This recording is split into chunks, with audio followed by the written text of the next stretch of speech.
Je dirige la société Holland et Pierre Monbonneau, donc qui est une société située en Maurienne, dont la spécialité est de concevoir et fabriquer des produits électroniques, donc pour les marchés de l'automobile, de l'industrie, du ferroviaire et de la défense. Dans le cadre de notre réflexion générale sur l'amélioration continue du fonctionnement de l'entreprise, on avait repéré effectivement qu'en production, on avait des temps de traversée dans l'atelier qui étaient un peu trop longs par moment et qui pénalisaient parfois notre ponctualité vis-à-vis des clients, ponctualité de livraison.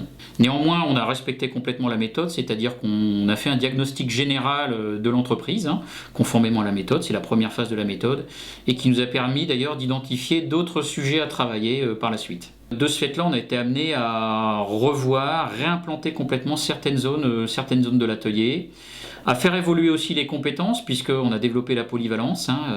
Et puis on a demandé en fait aux gens qui étaient plutôt orientés monoposte de pouvoir faire l'ensemble des postes sur un U d'intégration. On a gagné effectivement sur la partie intégration à peu près 5 jours en moyenne. Et sur la partie fabrication de cartes, on a gagné 2 à 3 jours sur notre temps de traversée moyen.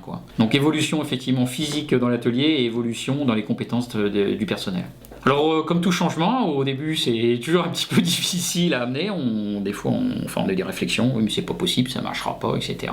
Et puis, donc, on a mis les gens en situation. Donc, on a repensé complètement l'intégration d'un produit. Et effectivement, les gens y ont trouvé un intérêt. D'abord, c'est plus enrichissant en termes de tâches. Et puis également au niveau, je dirais, santé du personnel. On ne répète plus tout au long de la journée le même mouvement. Et ça, également en termes, je dirais, de santé du personnel, c'est un bénéfice qu'elles ont trouvé dans cette nouvelle organisation. Ce type de démarche quand même présente plusieurs intérêts.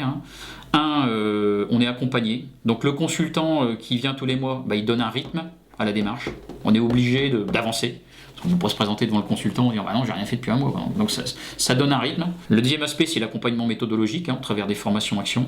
C'est clair que ça donne des méthodes pour progresser.